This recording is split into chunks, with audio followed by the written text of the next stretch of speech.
The filter-free diary.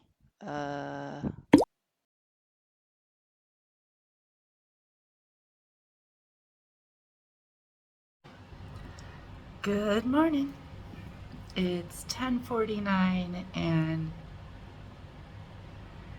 today we get to talk about the agnostics a little bit more because the whole idea is they were the ones around in Jesus's times, right? And so they were the ones that were coming up with all these highly creative and unusual ideas and interpretations of of the Old Testament at the same time that the New Testament was being created, right? So it's almost like they were not really in line with the Jesus character, if you think about it, because if they were in line with the Jesus character, wouldn't they have been in line with the New Testament as opposed to looking at the Old Testament and coming up with things about, like, one of the children of Adam, Seth? Like after Cain and Abel, after the C killed the A. There was another kid. There was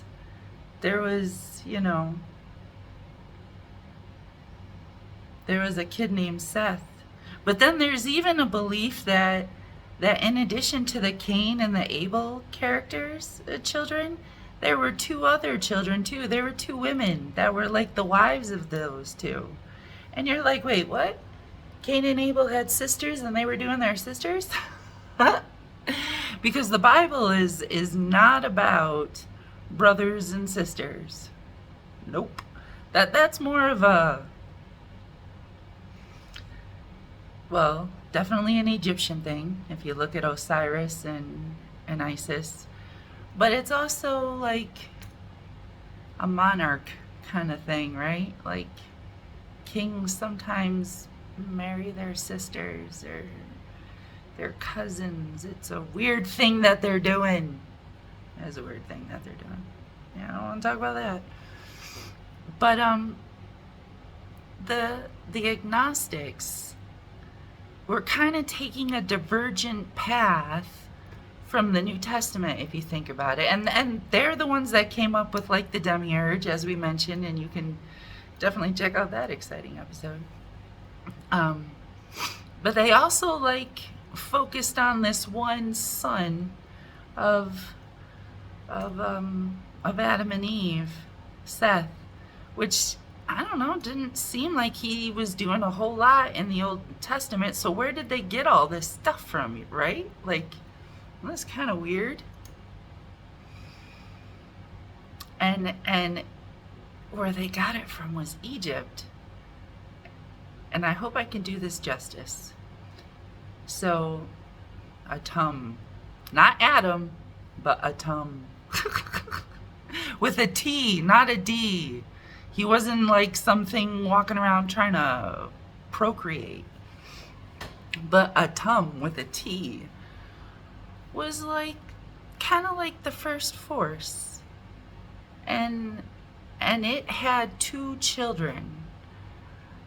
And they were moisture and they were air. And not for nothing, that's number one, having a number two and a number three, right? So now you have the three elements: spirit, feminine, and the masculine. And they do a whole story thing. And what actually happens is, number two and number three go out there, they get a little lost. And so spirit, Atum, has to send its eye. And what is its eye? Well, I guess you could say it's like its mirror. It's golden light that will help them get unlost, if that makes any sense.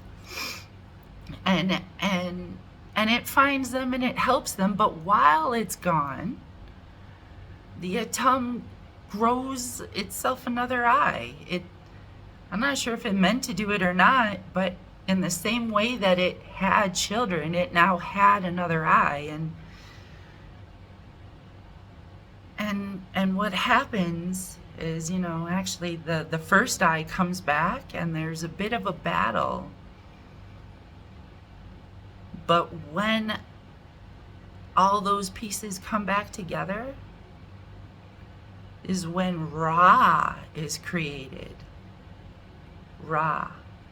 And interestingly enough, Ra, RA181, happens to be the reflection of what the agnostics get this idea of Seth, the child of Adam and Eve, which is not what it was at all. But we gotta correct it so that the pollinators can be Adam, and they can be in charge of having all these babies, because we're men, and that's what we really like to do, is we like to just have sex all the time, because that's our function and that's what we were created for. And I hope that doesn't apply to all of you, but that is definitely applying to most of you.